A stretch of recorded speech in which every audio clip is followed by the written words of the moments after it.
Hey, two. Hey, one. Hey, two. Hey, three. Hey, four. Hey. Whoa. Hey. Whoa. Hey. Whoa.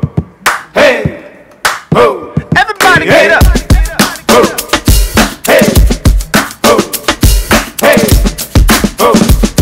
Hey. Whoa. Everybody get up. Everybody get up. I said, everybody get up. Everybody get up.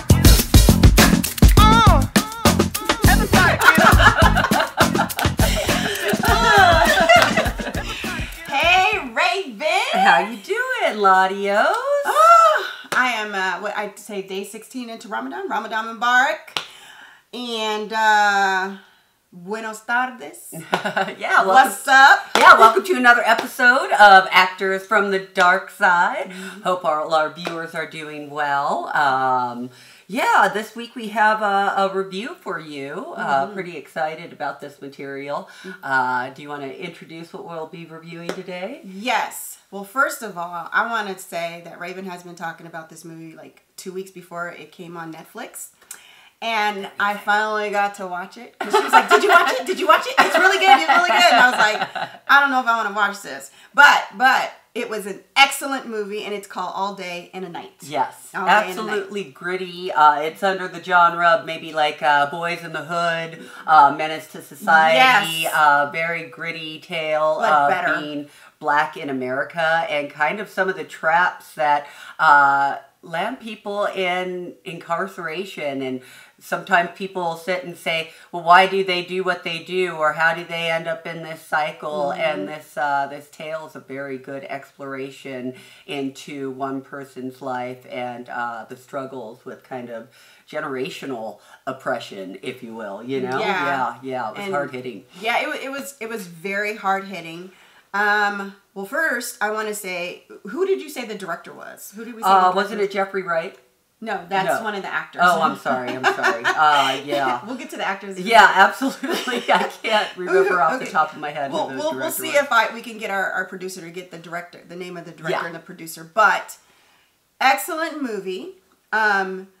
There's three characters. The main characters is Jeffrey Wright, who plays the father, and his name is JD in there.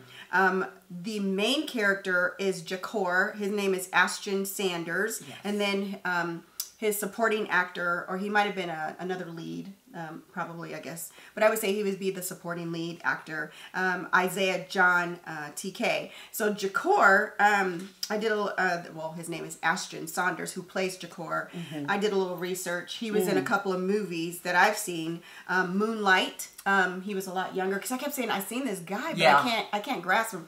Boy, he got some pretty teeth. I mean, every time I seen that chocolate skin and he just smiled, I was like, God bless America. Well, you know, the cinematography in Moonlight and this movie were very similar. Sorry, that just made me think of You that. know what? Yeah, That's you true. know? And we're going to talk about the cinematography. Yeah. He was also, of course, in All Day and a Night. The Equalizer, too. Now, I did watch The Equalizer because I am a straight Denzel Washington fan, but I don't remember seeing him in there. So I might have to go back again and check it out. And then he was in Captive State.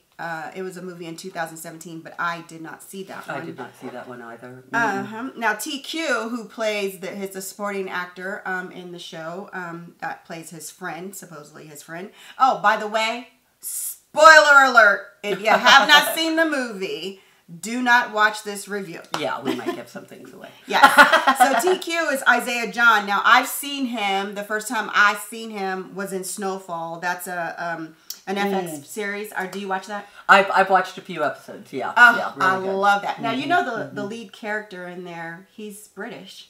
No, I didn't know that. I didn't either until, Mr. King told me, and I was like, what? So I pulled him up and did an interview. Sure. He's British. Yeah. Yeah, so when he was talking... Good dialect work. Yeah. Yeah, he did some great dialect work. Great dialect work. So he's in Snowfall. He plays Leon Simmons. And then Downsize, his character was Mike Jr. And then he was in Barbershop 3, The Next Cut. And he was just, I guess, the gang member, which kind of suits his character. Sure. And then, of course, All Day and a Night currently. Now, and then one of the well-known actors in there, Jeffrey Wright, who plays the father. His character's named JD. Big fan, yeah. Are you really? I am. I'm a big fan of Westworld. So, yeah, that's one of the reasons why I was there you go. Notified and, like, buzzed about this one. Because, we did watch, I watched, like, 1.5 season of Westworld. Okay. It's pretty heavy for me. It is. Like, it's complicated. And you can get lost. You were like, is this real? Yeah. Is this happening? Now, wait, what's this? But I have a friend that I watch it with, and we'll try to talk about it afterwards. And I'm like, I don't know. I don't know what happened. I don't know what I watched. I can't talk to you about this. So, yeah. I enjoyed what I saw. That's as far as it is. It's very intriguing. But Jeffrey Wright is known. He's been in Batman in the 2021. Oh, he's going to be in Batman. He's going to play James Gordon. Oh. That's interesting. That is interesting. Yeah, he's in the James Bond. Gordon, I can see that. No Time to Die in 2020. He was in Quantum of Solace, 2008. Casino Royale. Okay, remember that. 2006. He played Felix Leiter.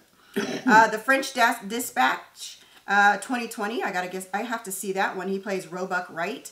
Westworld, Bernard Lowe. He's in seasons 2016 to currently 2020 and 28 episodes. Cadillac Records, I remember him in there. Muddy Waters, he plays Muddy Waters. The Hunger Games, I've never watched The Hunger Games. Have you watched that? I watched The Hunger Games. I can't remember that I seen him in there? Yeah. He was in 2003 to 15, and his character was BT. I don't know because I remember Boardwalk Empire. Now I remember him in there. Valentine Narcisse. Yes, he was the did you watch Boardwalk? I did watch Boardwalk Empire. I guess he was the one who was supposed to be upscale, high class. Yes, he was kind of like Marcus. Yeah. Well, not Marcus Garvey, but trying to move people to the libertarian movement. Right, so, right. Yeah. I remember that. And then Shaft, Peoples Hernandez in 2000. That. I do remember him in Shaft. Okay. Yeah. One thing is about Jeffrey Wright. He's very transparent, so he can play different races. Yeah. What do they call it? Versatile. No, what do they call it? Ethnic ambiguous. Yes. So yes, that's cool. Yes. All right. So these are the characters. So Jakar, who is the main character, when you open up the scene, Jakar is murdering Malcolm. Yeah. Boom, boom, boom, boom. Yeah. I mean, it starts out with this horrific murder. Yeah. And honestly, I remember I was on the edge of my seat throughout the rest of the movie saying why, which I thought was a great writing, right? Yes. You know, just you're kind of questioning what happened here. And basically, you start off with him murdering someone, going to jail. Yeah. And then we go back. Yeah, they go 8 months. Was it 8 months prior to the... Well, first they go 13 months back, but before that they go all the way back to him being about 8. Yes. They start off saying, he says something very prolific around the prison yard, and he says, you don't realize that you're behind bars, or you don't realize all this time that you're kind of already behind bars. The bars just aren't there. You just can't see them. And then he's on his school yard, which is almost like the prison yard, sadly, with the assault that takes place there. And then we meet Jeffrey Wright, who equally assaults his son. It's his dad. So Jeffrey Wright is JD. Now, one of the things is I have a great habit, but I love to find the title of the movie in the movie. Yeah, me too. And so, like a couple of minutes in, he says, if you had all day and a night to tell about yourself, where would you be? Yeah, where would you begin? And I thought that was really interesting. I was like, okay, so how does this title tie into the movie? Absolutely. So JD, he talks about his dad. He says his father was in jail 9 times by the time he was 6, and that his dad was light-skinned, but he made sure to let everybody know that he was a hardcore nigga.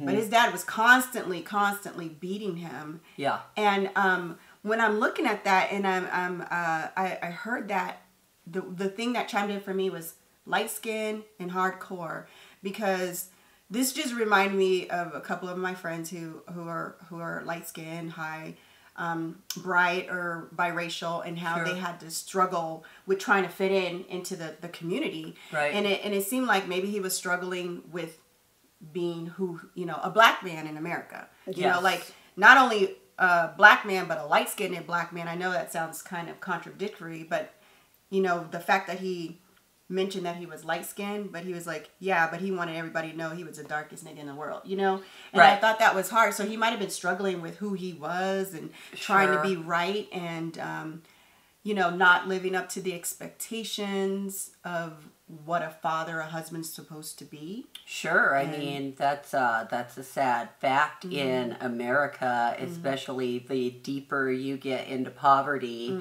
and even the further in time you go back, it's even worse, because there is kind of a, how do I say it, not emasculating kind of thing, but there is an essence of that if you can't go and get a job and those kind of things. And then I think back further to the black men that were married to a woman that had to be a maid for a white family, and then the next thing you know, here comes this really light baby, and you still, because you knew she did it against her will, and that's how you kept your job, and you just sucked it up. So yeah, it really hit to that kind of struggle with a light-skinned man, and then we even see later on when Jakor's trying to provide that he gets the door constantly slammed in his face in terms of getting a job, just constant, no, we don't have anything kind of thing. So I'm getting a little bit ahead of the movie there, but yeah. That's okay. Yeah, we're going to circle back to that. But this was one thing that he did to Jakor a lot was beat him a lot. A lot.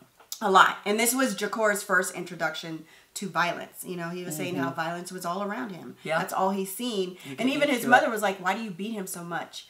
And then he had said to Jakor, do I beat you too much? Did I hurt you? Jakor had to be all strong at 8 years old. Like, no. And his justification is, this world is so tough. He's going to get his ass kicked out there, so he might as well learn how to take it in here. Exactly. And that was a lot of his justification for being such a hard man. Did it serve Jakor? I don't know. I don't know. Because at the end of the day, this tale's sad. It's just a sad tale, right? And then you definitely can be a product of your environment. Absolutely. But one thing I can say is I think, excuse me, can't drink water. Jeez. No, you're good. You're good. So I have a little tickle in my throat, but I can't drink water. Okay. So you guys forgive me. But anyway. No, yes, please indulge. Yes, I'm strong. But I do think sometimes you could be a product of your environment. But I honestly think, because there was kind of like a flashback when he says, I don't want you to be like me. Sure. I want you to be better. I believe in you. And I think truly Jakor was trying to ride the snake straight and narrow, even though he was hanging around certain people. He was just associating with them, but it didn't make him a bad person. Like, it didn't make him like he was actually selling drugs or doing drugs, at the beginning. That's what you get. Sure. But, the violence can eat you up. I mean, and I think there was one scene where he was in the car and he was crying because it was just like, all I see is guns and, and I think there was something he said, I think it was kind of what he was saying, like, sometimes, they talk about being in prison, but they never talk about what we do when we're not really out. They always talk about people when they're in prison, but they never talk about what do we do when we're outside of the prison. You just be like, oh, so-and-so is in prison and so-and-so is in prison, and that's all you see. But they never talked about what you do when you're out, which leads to when he said, slavery tells black people to survive, but not how to live. Sure. Yeah, they are just trying to survive the everyday hustle and bustle. Sure. And I mean, you can definitely say that in America, slavery never really went away. It just got rebranded, right? Yeah. And we're living in slavery 2.0. And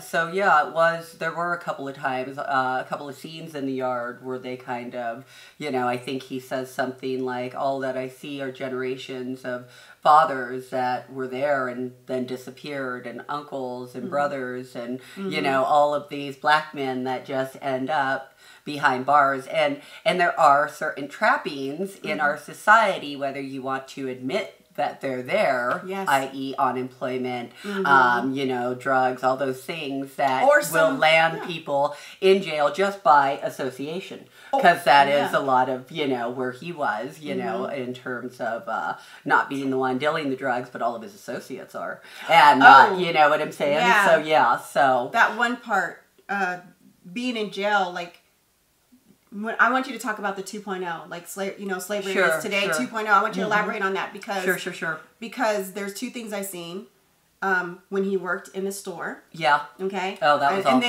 And then coming out of prison, you do your time. You're changed. Now some people do get rehabilitated. Sure. They come out. Let's elaborate on that. We don't want to. We want to kind of go deep on that because this movie is excellent. I really liked it. I like this better than Boys in the Hood and Menace to Society because it had a very good ending. In Boys in the Hood and Menace to Society, all you seen was death, and there was nothing.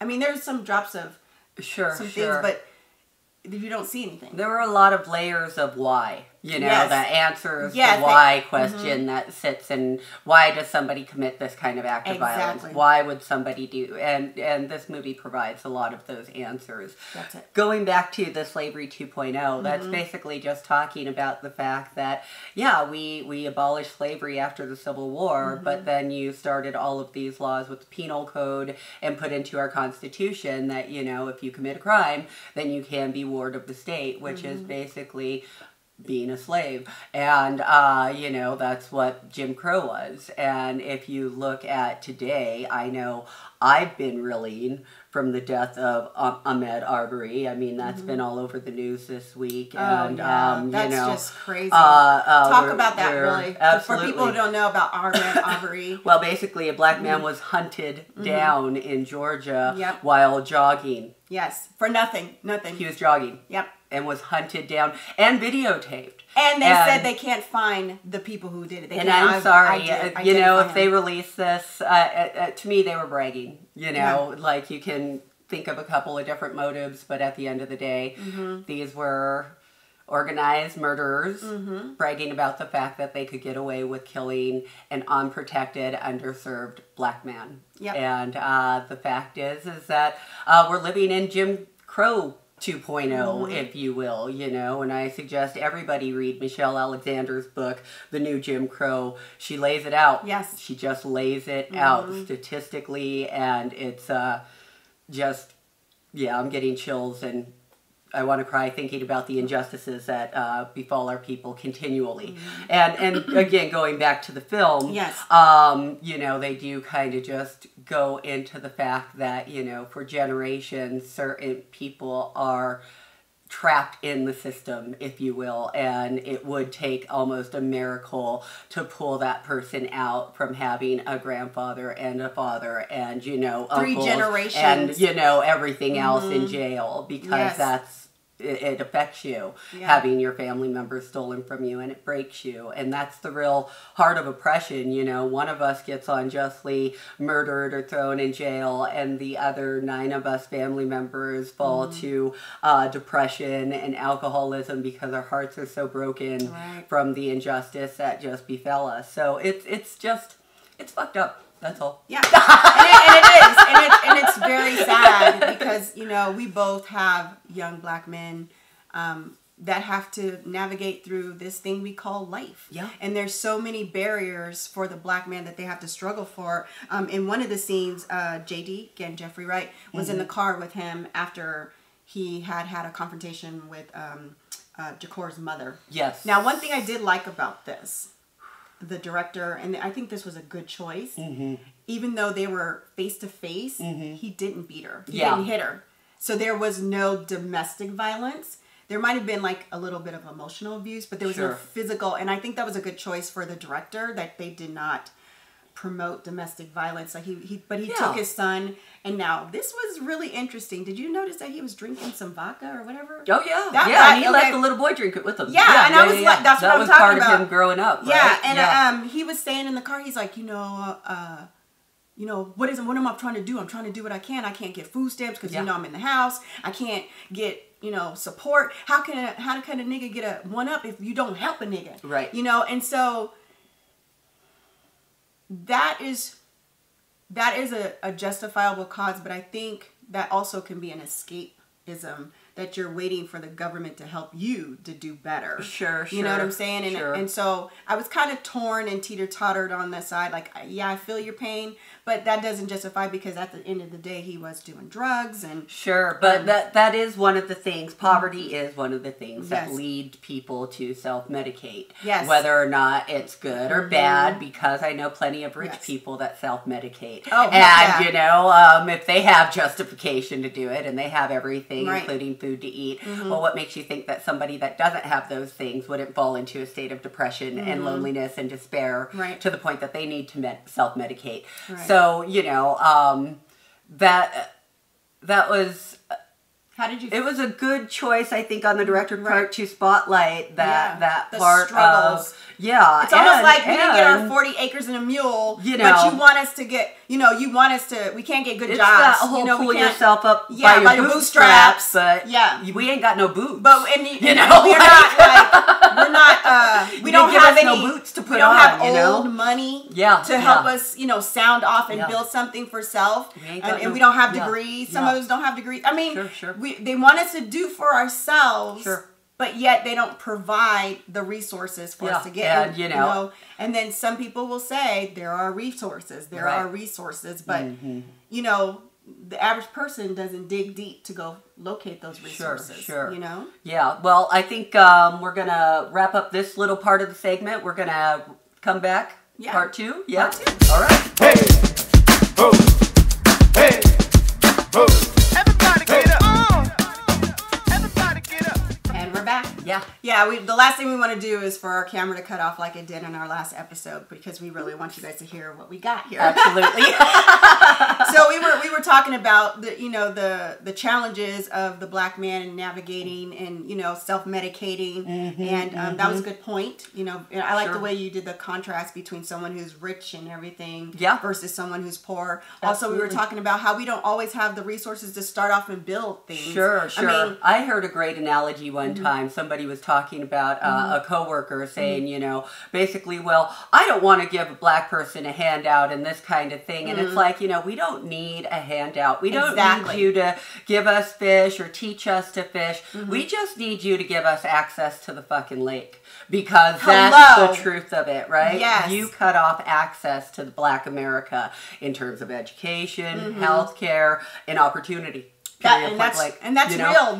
I went to a workshop prior to the COVID, and there's a nonprofit organization owned by black females, and she said, the problem is, here we are, I have a black organization, it's nonprofit, and when I go to get money for funders and donors, they're asking, why does it have to be a black, why should I give it to a black company versus this company? She says, the problem is, you all have a head start, whereas we have to work twice as hard just to get funding to come in. So you're right. I mean, it's not like we don't want to do for ourselves. You guys don't give us the opportunities that, you guys make it. We have to jump through hoops and go through, navigate through, fences, swim, and under the water. We're basically drowning. Yeah. I had a friend that was watching this with me, and he's white, and he was like, these movies are out here. They explain the black story, et cetera, et cetera. So why do people act like they don't understand the struggles that the black man goes through? And I said, it's because they have the option to turn it off.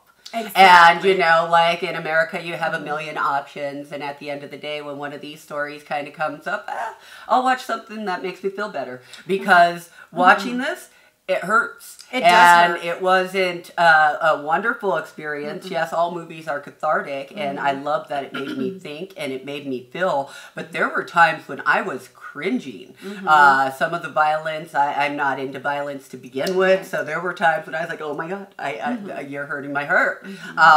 But you have to be aware of what's going on out there, and you have to know what people are going through, because that helps you have a heart and helps you be compassionate and empathetic to others. So these things are important, and I really encourage everyone out there, if you have not seen All Day and a Night, please watch this film. It really is just eye-opening and hits on so many levels.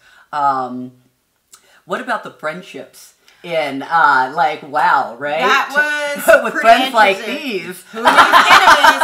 So yeah, so TQ, Yeah, who's played by TQ. Isaiah John, and JD were hanging out and friends. So we thought. Oh, JD was the dad. I'm sorry.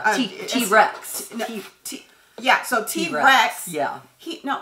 What exactly was he? Another drug dealer? I didn't quite. Was he a producer? I wasn't think quite. He was kind of a drug dealer. I think Slash him and produce- TQ were kind of the drug dealers, and not JD. Jakor was trying to get his music off the ground, Yes. so they might have been able to help finance. Okay. That might have been was it. Okay, Yeah. because Stunna was the big time drug dealer that Jakor pretty much kind He's of a really became good actor. Oh yeah. Yeah. Oh So- God. Wait, what was that thing? He was like, I want to know, or something. Yeah, He yeah, did that. he's good. And I just He's started really like, good. he's like, He's got a great swag. Yeah. And, And I love the gold tee, the plates. Yeah. Those were awesome. But Stunna, I don't know what the name of his actual name, but he was cool. Yeah. So there's this little triangle that ties in all the characters with TQ, Jakor, Stunna, and T-Rex. T-Rex, I think, was trying to fund Jakor. So his outlet was rapping. Yeah. And I think he got that outlet because of his influence from his grandmother, which he mentions throughout the show, that his grandmother was a big, influence on him. Yeah. And of course, there was a dynamic that pushed back with his dad because his dad was like, he doesn't need to be believing in all that God stuff and that church stuff. So, but it's always that balance. That grandmother's always there. Yes. It's so funny because the grandmother's always there. Grandmas are so powerful. But then you have these four men, and this is where you start to figure out the pivotal point of what's really happening here. Yeah. But all these four men, like we said, JQ, which I thought was Jakor's best friend, Stunna, the big time drug dealer, and T-Rex. Remember, T-Rex is kind of the antagonist. Yes. Well, actually, he is. He's very much an antagonist. Remember how they were, he was asking him, hey, who's your girl? Yeah, yeah. And he was always doing something to really piss him off. Sure. And he didn't. Yeah, when he played his music for him, he was like, I can't really. I'm not feeling that. I can't feel that. I can't get down. Yeah. Oh, but what about the part? What about the part when he was like, yeah, who's your girlfriend? And he says, I used to check with her, back in the day. She did all kinds of videos and stuff. Yeah, but then he shows her an old video pre his girlfriend of, his girlfriend in the video with other guys, which, he did always something to antagonize him. Yeah. And this is after the girlfriend's pregnant, of course. And, and doesn't say this is an old video, just like, hey, look at your girl, kind of thing. And what I didn't get was, why did he do that? Of course, there was some type of dynamic. He was obviously, he just was kind of jealous or, and I wonder, because going back to when they were all kids, could TQ have been the big kid that stole his thing? Yeah. Remember, there was that big, and I didn't, this is just something I'm connecting the dots is with. Isaiah John. That's the one. No, I'm talking about the little kids, when they were showing them as little kids. Right. And remember the very first scene when they were in the yard and he stole his little... Yeah, and then he came back and hit him with a brick. Well, that would have made me think that would have made me think that kid was significantly bigger than the But rest I don't of think them, that would have been TQ. I think that would no have been T-Rex. Yeah, I thought it was T-Rex. Yeah, that would have been T-Rex. That would have made sense. And that would make sense that they had this childhood. I just put together those dots because I'm like, wait a minute, what if he was that kid? Yeah, because I was like, why is he always antagonist? So that's the cool thing about watching movies is you're trying to tie in, like, why are they doing what they're doing? Yeah, and this is really good because they do the introspective thing of going back in time and explaining it from different vantage points in time, which it does make it a little confusing for me. Sometimes I need the little caption of, this is this time, blah, blah, blah. And they only gave us one of those. Like, this was 13 months ago. And then there were times when I'm like, well, is this 13? Yeah. So But you always knew when it was a flashback because it was showing him at 8 years old. Yeah. But it did throw you off. You're like, are we present? Are we back? Yeah. Are we present? Are we back? Exactly. Yeah. And let's see, what else? So yeah, so you know, going forward, we have the 2 drug dealers. Yeah. Stunna, who the one we really like. Yeah. Who is a great actor. We have to find out what his name is. He was He's love really his good. grill. I've seen him in a couple of things. Yeah. Maybe the grill was throwing me off, but he was an excellent actor. Yeah. And I liked him. And he said something to Jakor. He says, "Hey, you have a squeaky clean background. You don't do drugs. You don't sell drugs. You don't do anything." He was like, "I need someone like that. Someone like you on my team." Yeah, so this is the climax. So he was like, "Nah, you know, I'm good. You know." He was like, "Well, what are you doing to get money?" He was like, "You know, I have a little job at a shoe store." And he was like, "Well, you know, that ain't gonna pay the rent." He said, "And then my girl's also holding me down." And then when he was in the shoe store working, he's, you know, again, I think he was trying to do that straight and narrow. Let's just, like, real fast talking about that. You know, there's a scene in the shoe store where this very, I don't know, older white woman comes into the store and she's just like, "What are you doing? What are you doing?" Because he has a couple of stacks of shoes in his hands.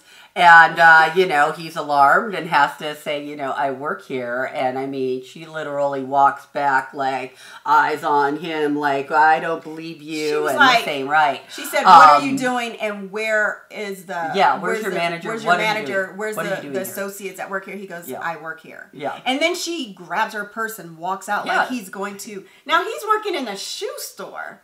So that really, you know, and he makes a comment like, you know, you want to think that what they tell you in terms of the shit being in your head, in terms of all these microaggressions and racism, but you get hit with it. Yeah. You get hit with it. Sometimes racism literally will smack you in the face. Yeah. Like, you know, that people was a can big be so microaggression.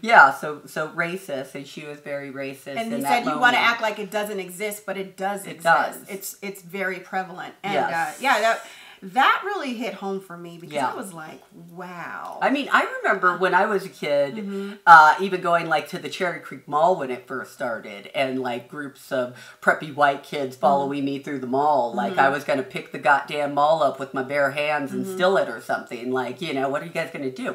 But, you know, we all get kind of hit with that, you know, these microaggressions, as we'll call them. But yeah, that was an eye-opening moment because I think that was a moment that changed his perspective in terms of what am I doing? I'm never really going to get ahead here. Exactly. Which is how it ties into to Stunna. That was a great tie-in. But you know, that's interesting you said that about those microaggressions because I remember when I was working a long time ago and one of my colleagues, she was Hispanic, beautiful girl.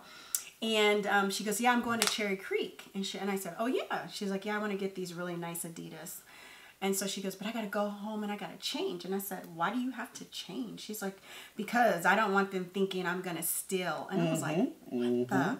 You know, and I was like, so you're going to go home and put on your really nice clothes to go to Cherry Creek so people won't think you're a Mexican who steals. Right. Or Hispanic, Latina who steals. Sure. At least and I just thought that was just crazy. But microaggressions are all over. You know, I'm a very vocal person and I'm a dark-skinned black woman. And a lot of times they think, "Oh, she got the attitude." Or they come to me like, "Oh, LaDios, come on and speak for us." Like they don't have a voice because they want me to be the voice. You know what I'm saying? They want me to fight the fight. I'm like, wow, that's offensive. Yeah. I get this all the time. It's real. It's real. Like, you don't have a fucking voice. You can't speak for yourself. Well, we just need you to be our backbone. And I want to be like, you know what? Fuck you. You get your own voice. You find your own voice. And I'm not this, you know, high-strung ghetto black girl. Yeah. Okay? Popping her neck like this. You know? So, yeah. Just a little bit of, just add in a little personal stuff. What's your background? What's your background? My ethnic background? I am black, obviously, on my father's side. And my mother is Hispanic, but my great-grandmother was Sioux Indian. So I'm like a quarter Native American. When I did my DNA, I'm a lot more Native American than I thought I was. So I'm like, I can see that. Yeah. So power to the people. So of course I'm black and black and black. So do you feel like growing up biracial or multiracial that you had some challenges Sure. in your community? Absolutely, and it's an interesting thing because you know, I didn't grow up in the black community per se because my dad wasn't around, and I grew up with my Hispanic family in a very Hispanic borough of Colorado. So you know, people again like you assuming things about you, like they'll be like, oh well, you know what it's like being in the hood, and I'm like, actually no, that's kind of anecdotal for me too. You know, and I had my cousin who I hung out with like once in Park Hill. We went and sold crack. That was great. But you know, like there were those kind of glimpses into life. But other than that, it wasn't my everyday life. We sold crack. We did. That was our night. We got ready for 3 hours, and I was like, "This is what we're doing." Okay, I thought we'd go dancing or something. Did you guys do it on the east side? No, Park Hill. Yeah, pretty much like right over MLK and yeah. So did you grow up on the west side? I grew up in Commerce City. Okay, so Commerce City. So up north. Yeah. And So I didn't technically grow up here. But when I came here, I've been on the east side for most of the time. But when I was growing up, because this movie, oh my God, especially the one part where they were all in the streets and they were dancing. That brought back memories. And, you know, back in the day, I ain't gonna lie, I liked the little thugs and the hardcore and the drug dealers. It was my thing, you know. And I hung out with the, you know, I didn't personally sell the crack, but I'm talking about the scene on the street with all the cars. Oh and my God. Yeah. Okay, oh my God, that's what poppin'. That was poppin'. So, you know, that's how we grew up. We had fun, and I always dated the big time drug dealers. I liked it. I liked being around them. Naughty. That was a fun. That's why we get along. But you know, it was something that watching that scene brought back some nostalgia because you know back then, even though it was kind of dangerous, you know, because that was when the gangs were on the scene. There was a lot more communal. It was very communal. Yeah, you know what I mean. It was communal. You knew this is your neighborhood. This is a black neighborhood. This is, you know, this is the Hispanic neighborhood. This is the white neighborhood. You knew, like there was unhidden borders. Right. You know what I'm saying? But it was very communal and not necessarily healthy, but it was communal. And that brought back some nostalgia. But I really did enjoy that scene. Yeah, and I just wanted to explain a little bit about your background so that people can understand where you come from, where you know what your exposure is to as a Black Latina Native American. Super American. Yeah. So what was your question? I'm sorry. I was going to say, what did you think about the love relationship that went on with Malcolm? Jakor and his love interest. What was her name? Oh God. Yeah, I can't remember. Shantae. Because thank you. Yeah, Shantae. He called her Chantel. Or Shanti. No, it's Shantae. Oh, it was Shanti. Yeah, Shantae. Okay. But he called her Chantel or Shanti, and she didn't call him for 2 weeks because she's if you couldn't remember my name. That's right. Now, here's something. I can remember being that girl. Right. And I was a little triggered because what I didn't like is once T-Rex showed him that video. Yeah, he gets mad at her for something that happened. Who knows? It was pre him. It wasn't doing. And the fact that she says, "I know you're cheating on me, but I still stayed loyal to you." Did you catch that? I didn't catch that. Yeah, she says, "I know you've been cheating on me, but I have never stepped out on you." And then she goes, "That was pre me, and I told you I was wigging out, you know, because her brother died. Her brother died, and it just says how much we're as women, especially Black women, we are so loyal to our man. Like we take a lot of stuff. We know they step out. We know they do drugs. We know sell drugs. They know they have a side chick. You know they don't have a job. You know we still hold them down. We know even all the way to when he was in prison. Sure. You know she's still loyal to him, and it was a little triggering because it was like I'm not doing that no more. Right. You know what I'm saying? Yeah. I would, you know, when I was young, I did that, but I wouldn't do that. It's because it goes back to that statement, right? Slavery taught us how to survive, not to live. Yep. It teaches you to settle for less than what you actually deserve. Exactly. Right? Everybody deserves, you know, somebody that's loyal and cares about you and all that, but we've been conditioned to settle for somebody that steps out and does all these things to us. And, you know, those kind kind of things. And we've also been conditioned to settle for so many things in terms of life and jobs and those kind of things. And the deeper you get into it, you know, the harder, again, it is to get out. Like I said, my cousin that I talked about, she ended up serving a murder rap. Oh, wow. And, you know, she was a prime example to me, like what my life would have been had my dad raised me and not my mom. Because, you know, that's how I got out, just by the skin of my teeth. And I'm very consciously aware of that, you know, that, yeah. And, so you think something would be different if you would have been raised with your father? Did he live on the? He lived in Absolutely. He lived on the east side, right over off of 34th in York. Yeah, and you know the cousins that I had at that time, and yeah, just the exposure and what you end up getting into, just again because you're associated with it. You know, like and even going back to Commerce City, there was an incident where we took marijuana to school, and a bunch of kids got suspended, and like 40 of them got suspended, and it was kind of my fault, whatever. But the police I won't even ask you why it was your fault. But the police labeled me the leader of the Bloods at that time. And I was 14 years old, and now I look back and I'm like, thank God I didn't get in any more trouble, because with that on my record, had I got one extra slip up, they would have had reason to put my ass behind bars for a good long time. So, you know, those kind of setups, like then I wasn't aware of that. And I remember asking the cop, the leader, what? I'm not the leader. Why are you putting that down there?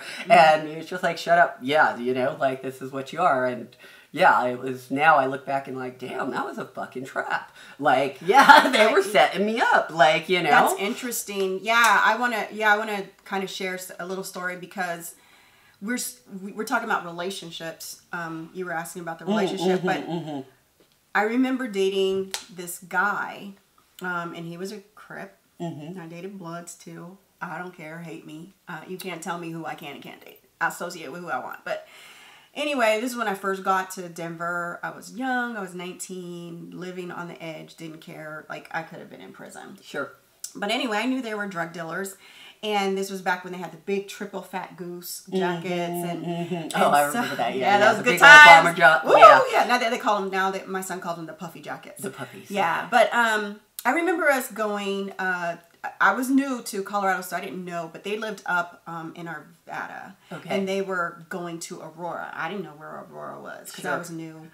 And my mom, who ever since my dad has always dated white guys from, you know, and so she does not live in the hood, and then, you know, she lives out, you know. So anyway, when I came here, she lived in Westminster, and this guy lived in like North Glen and or Arvada. And so anyway, we were going to Aurora, and my mom always said, never go to Aurora. You know, this was, you're talking early 90s, so you can imagine. Sure. Anyway, we go to Aurora. And this was big time when, you know, driving, you can only have so many people in the car. And so we pulled in front of these Aurora apartments. I couldn't tell you where they were. And I had on my puffy jacket.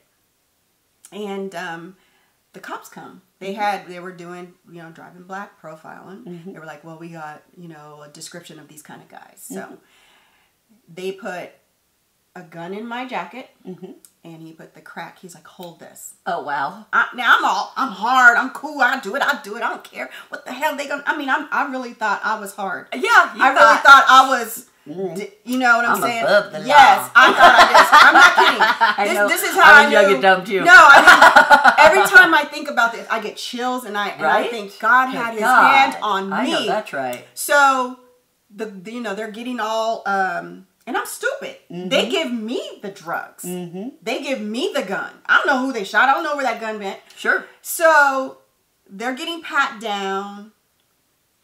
And it's like 3 of them and me. Girl. Well, of course, they can't pat me down because I'm a female. Because you're a girl. Yes. And there's no female cop. Right. But the thing is how stupid I was to the loyalty of that guy. Absolutely. You know that I'm saying that if there was a female and cop, well, that you know, if you took the rap, you took the rap. Yeah, you know, I would have went down, and I probably would be just getting out of prison right now. You know what I'm saying? I would probably be just getting out of prison right this minute. But you know, the loyalty, like you said, we settle, and I was like, there's no way I'm going to be settling for anything like that again. But it was, you know, this woman, you know, all he did after he had, you know, like belittled her for the video that had nothing to do with him, that was pre him. Yeah. After he had belittled her, he still came and knocked on her door. And she just took him in with open arms. Exactly. Yep. And, you know, and just like nothing ever happened after you, I mean, this dude took did you see, he took the dogs. He took the damn dogs. So she's like, give me my keys. Yes. He gave her the keys and he took both the dogs, cussed her out. And we're going to pause right here. Well, actually, we're going to pause and we're going to come right back. This is part 2. Everybody get up. Everybody get up.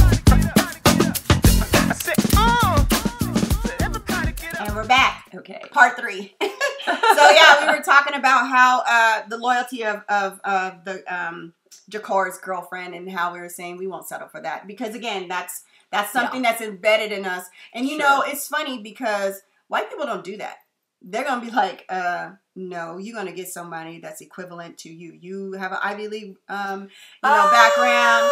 I guess so. I mean, you know, there's a upper echelon of white that will put up with being stepped out on, etc., because they know they're going to be afforded a certain lifestyle. Yes. And so I mean, it does go kind of both ways in some respects. But I'm not even talking about. But at least they're getting spoiled, right? You yes, know, I'm talking about the it, financial. Right? They're gonna get with somebody who's going to give them something, and they might do a little sacrifice. You all do sacrifices in relationships. It's the sad thing about America right now, you know, in terms of relationships and sex, you know, it's like, especially with young people, and now I sound like an old fuddy-duddy, but that's where I'm at right now, because it's just, topic. It's just, I mean, the way that they go into it, it's like, you know, you jump in so fast, instant relationship, and then there's a baby, and you know, you've all known each other all of 3 months, and that has success written all over it, right? You know, I mean, those kind of situations where it's like, of course they're going to move on, and of course there's going to be these, you know, and then that child, when we get to see the baby, it's behind bars. And that's the first visit. And gosh, the baby already looks a good 6 or 7 months old. And it's another child being born and without his daddy. And he cries. And it's like, who is this person? What I don't understand is, why are you laying down with somebody that you know whose future is very bleak? Like, maybe it's because you feel like your future is just as bleak. I mean, you know, why are you having a child with somebody who's running the streets? Right. Do you know what I'm saying? Like, what do they have to offer you? Even if they're on big time, you know, like T-Rex and Stunner. What do they have to offer you? Why would you want to bring a child into that environment? Well, and it comes down to self-worth, and you know, all of those things are judgment calls, right? And it's almost like I've told some people that'll be like, oh, well, people that are in that situation should make better decisions. And I'm like, I'm sorry, you don't make good decisions when you're in duress. You don't make good decisions when you are in arrested development, per se. You know, when you're having to be the mom to a messed up mom, and you know, you have all these other things befalling you. You know, it's really hard to ask people to make good, sound judgments. You know, it's hard to ask any sane person to make good, sound judgments out there, let alone somebody with all these barriers and struggles. And then you take into account that we are in this society where it's almost like sex is what follows a handshake. I mean, first time I got on Snapchat, I got like 50 show me your tits, and I'm like, who are these people? Why would I do that? Yes, I'm like, who are these people? Why would I do that? And it was very eye-opening to me, like, oh, you filth, larb, and filth, you naughty children. But anyway, I mean, that's just, but I mean, I'm sure that happens on IG too. Oh, but, sure, you know, but like, but I'm just saying that, you know. You mean you really didn't want to show them your tits? I don't know you. Sorry. But if you did. I love it. So let's go into the manipulation of the police. He was like, you remember how he says, these police act like they try to mimic what they see on TV. Sure. You know? And then how he got arrested. Now, wait a minute. He wasn't a a upscale neighborhood, and he was going to rob them. Remember? But Lord, that arrest! They got pulled over. I'm sorry, by but driving that arrest while wasn't black. that like? Didn't they come in almost military garb and just? They tried to set him up. But I mean, honestly, that final arrest when they come and hem him up and all of that. I'm talking about the first one. Oh, the first one when he got pulled over because he was driving in. I forgot the name of the neighborhood, but it was an upscale neighborhood. Remember, he was gonna jack that girl's rims. And they got pulled. The cops pulled him and his boy over, and they took and got him arrested. He went in and he goes, "I don't even know why I'm arrested." Okay. He was on parole, and then he was like, "Yeah, your friend TK had dope in the back of his whip," and he goes, "I know TK never carries dope in the back of his whip." Okay. And he was I trying to do remember manipulate, that. intimidate him, Sure. and he was like, "You got to give me something," and he's showing all these faces. He's showing Stunna and T-Rex face. Right. He goes, "I don't know. Stunna. I don't know these people. Well, I don't know anything." Yeah. It shows prosecutorial misconduct. Yep. And the setups that the police do. Like one of the things that I've been saying about this recent tragedy with Ahmed is how long was that cop on the force and torturing people and putting them behind bars forever and maybe killing them, because obviously probably not the first time he's murdered, but anyways, that was an interesting part of the movie. Also, well, how his mother came and her boyfriend bailed him out. Yeah. Now, I thought this was interesting because I was trying to figure out why did he get so angry with the boyfriend? Yeah, because his boyfriend says, "Oh, so you date white girls? It's okay." Yeah. But I think there was a little bit of jealousy going on. I think there was like that mother-son, like he was jealous of the new boyfriend, like you're choosing him over me. I told you to go get my stash and bail me out, and you got your new nigga, and so I think there was a little jealousy, but I was like, the way that he beat him it was unnecessary. To me, I think it all goes to maybe profiling someone that is not stable. Like he is. I like that. He's been dealing with so much violence and so much despair that he's really like, goddamn, fuck, like almost all the time. And it doesn't take anything to make him snap. Yep. So when he sees the video of his girlfriend, he doesn't think about when it happened. He doesn't think about any of these conscious. He just snaps. Yep. When he sees his mom with the girlfriend and he disrespects him, he doesn't think about it. He just snaps, And he's just, the boyfriend and him talking about him dating white girls. Yeah. He just snaps on him, right? Because that violence started when he was young. And that's all he's been seeing. And that's all that he knows how to respond. Yeah. That's how he knows how to respond to life. Bottled up anger that he has nowhere to direct. And remember when he went to go see T-Rex, Stunna to his house, and they had checked a car and there's guns and everything. God, yeah, and then he pulls over. That was a great scene, and he just like tears are welling up in his eyes. And like the why anger do I is have like to go through that? Why am I living here? But wait. Wow. I want to roll back a little bit because his brother, was that his brother Lamont that was in the wheelchair? I believe it was, and that was the little brother. They show him in the beginning, and he's like, "I'm going to get out of here." And then he has the resolve. I'm not going to do these gangs or drugs. I'm going to get out of here, and he goes to the war and loses his body, basically. Yeah. But then JQ says something that reminds me of the crabs in the barrel. He goes, "Why y'all always trying to leave?" He goes, "Why you always trying to leave? Because you're going to come back. Yeah. And that hopeless despair. Yeah, and then it just tells you how you really can be a product of your environment if you don't have anything around you to give you some hope. Because he did say the best way to stay alive is to know your light, stay loyal, and close to hope. And I think that was from Jakar. Sure. There's no hope. No, and that guy even JQ says he goes, white people. How did he put it? He said, white people. I cannot remember. I don't want to misquote, but he was saying something to the extent like they don't care about you. To us, white people think we're worthless, but that wasn't the words he used. He goes, but I'm a predator. He goes, I'm the predator. So this person has flipped this script, and it's like by any means necessary. I'm Yeah. gonna do whatever I can to survive. Yeah, he's become the big monster that they're all afraid of, right? He's Yes. like, instead of yes. like, I'm gonna try to get out, no, I'm gonna be what you told me I am. Yeah, and that's when he said you're this. gonna be afraid of me. And what was it? What He power said- do we have if we're just someone else's boogeyman? Yep, that's what Jakar said. Okay. Yeah, what power do we have if we're just someone one else's thing that this boogeyman? is making me think of is when I was in college, I did a paper on affirmative action for one of my finals, and the astounding figure that I came up with was that only 1 to 2% of Hispanics and Blacks even make the grades to apply for scholarship and go to college. 1 to 2%.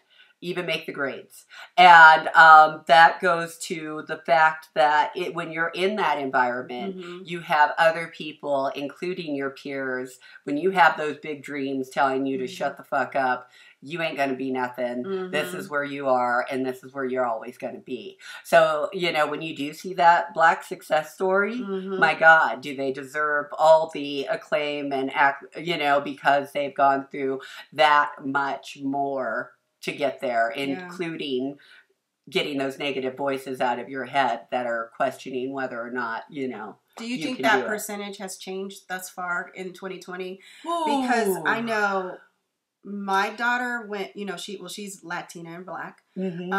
She went to a school with Latinas and Latinos and Blacks. Sure. And there was, of course, other races, but they really, you could not graduate unless you got accepted into a college. Sure. The structure of this school, and this is DSST, which I love that school. They made sure that you had to write and get scholarships and to get education. And by the way, we grew up on the East Side. So I always think it starts in the family.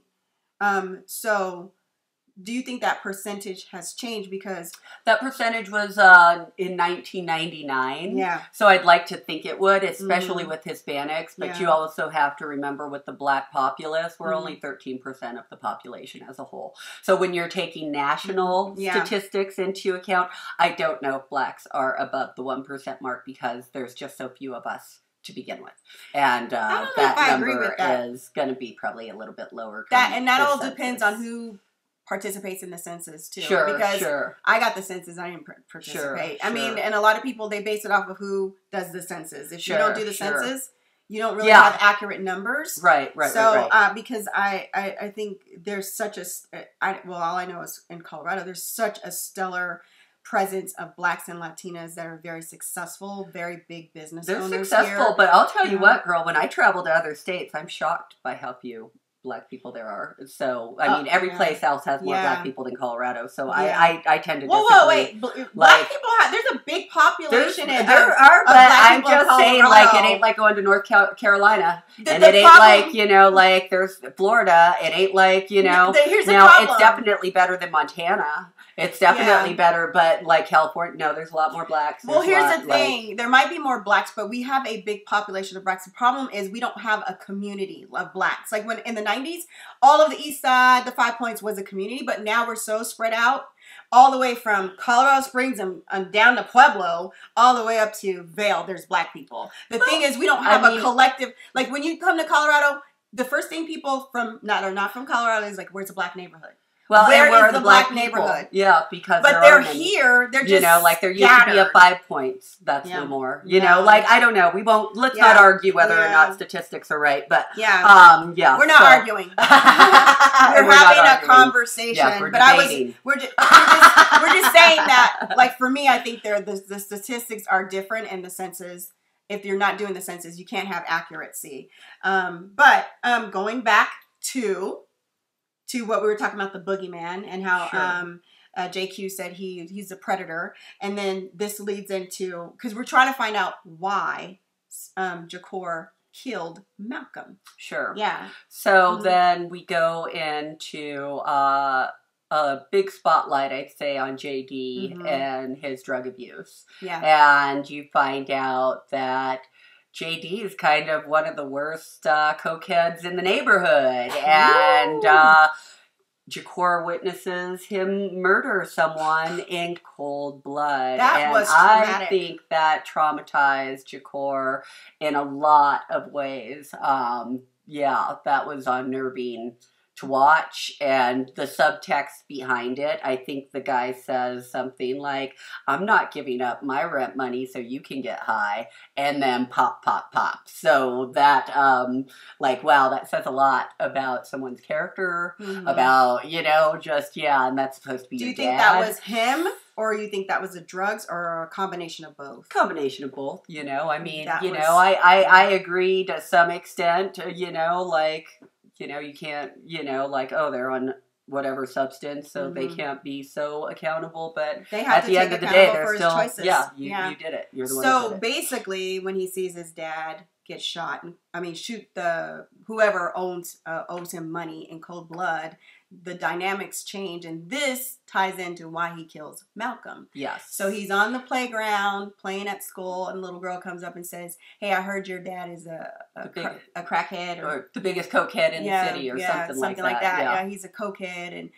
he's like, "You don't even know my dad." He said, "But my cousin so-and-so does." So and he drives a Cadillac. yeah. Very distinct that he drives a Cadillac. Uh-huh. So anyhow, with that, he goes and he Follows his dad. sees him purchase the drugs, and guess who's selling the drugs? Malcolm. So yeah. So that was the tie-in Yes. of him wanting to kill Malcolm, because he did confront him and ask him not to sell drugs to his father. Yes. And This cute Malcolm little said, 8-year-old kid. Yeah. And Malcolm says, he says, my best customer. My best customer, kid. that was really, Ooh, it was yeah. really, Heartbreaking. it was very heartbreaking, because here's this kid pleading to this drug dealer, or just to another human being, like, please stop. You're destroying my life. And right? even if he stopped, his dad probably would have got it from someone else, but it would have Absolutely. showed some type of loyalty to the community, or something Sure. of that nature. Yeah. Because one thing he said is, in there was a quote where he talked about loyalty. Loyalty is currency. You know, and I thought that was interesting. But that was the tie-in of why Jakor killed Malcolm. Yes. So it was fantastic. It this was movie. fantastic. Yeah, Very good choice. Yeah, I'm you so gotta watch proud it. of Rav'n. We hope you enjoyed our review. You have any last minute closing remarks? Hey, just follow us, subscribe, comment below, and like I said, watch this film. I'm Rav'n Moon, an actress with passion. I'm LaDios Muhammad. I'm Actors with Purpose. Remember, you don't have to dream. You don't have to be asleep to dream. So get up and get out and do something for yourself. We are actors from the dark side.